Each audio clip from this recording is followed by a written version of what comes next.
Hello guys, good morning. Time check, it's 3 a.m. and it's raining, a drizzle of rain. Welcome to another day in my life, but this time I am not a makeup artist because I told you, I wear many hats. I'm not doing this for so long, but I have to do this now because we don't have helper. I'll be doing marketing. Marketing pa yun. Mamalengke ako kasi wala kaming kasambahay ngayon. I think the last time I did this nung pandemic pa, kami, luto-luto, online luto. I'm with my team.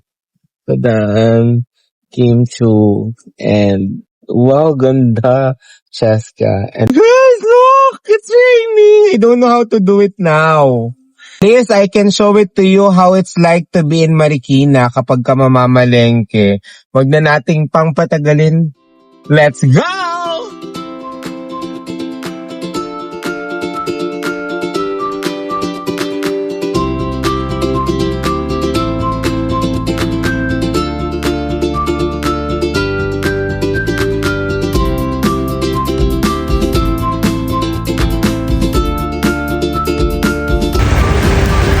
Gosh, wala na, naulan na sila. It's raining. Diba I told you, I'll show you how it's like to be in Marikina pag mamamalengke ka. We're here now in Marikina Market. Imagine it's raining and still you can make palengke kasi merong bubong. Sabi may bubong. The challenge is kailangan pagkasya yung 7,000 for a week. 7,000. 3, 4, 5, 6, 7. Pang tityang ah. Kilometro. Eh.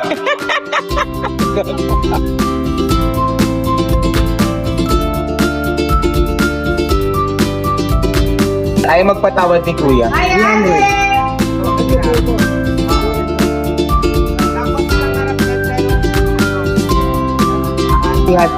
Look, guys, ang laki ng difference. 190 sa kasi. Ang reason kung bakit paglikod, mapangit. Diba, te? Tama ba ako? Boynita! Sa Marikina, Boynita is well known for tilapia and bangus.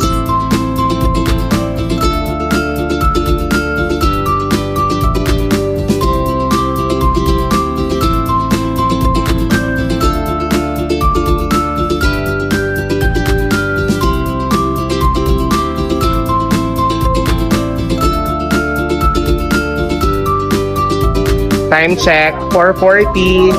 Dito kami sa mga frozen kinimpiris. Ano napamili namin? Yeah, this is our napamili. Tadan! I'm with ate.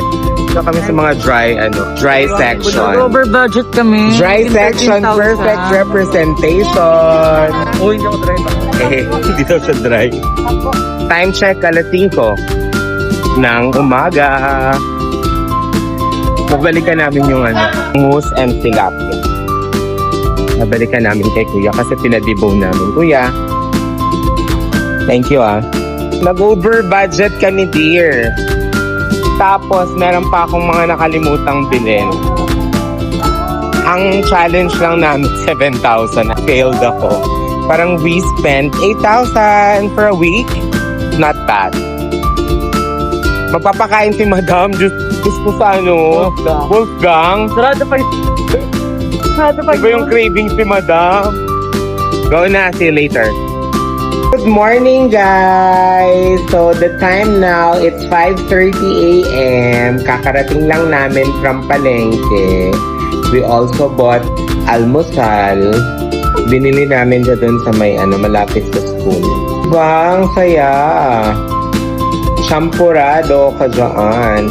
Yung binili kong champurado, nakukulangan ako sa gatas. So we should add a little more with our favorite. My hands is wet ha, kasi nagugas ako. Diba sabi nila, you should wash your hands before eating fresh milk. What?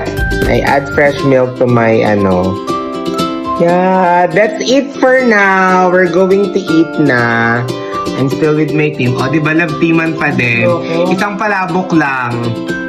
Dalawa yun. Dalawa pala. Tapos pero lang sila, love team. Last time I went to the market nang talagang nagmalengke kami ng todong-todo. Yeah, Marikina still in good hands with Teodoros.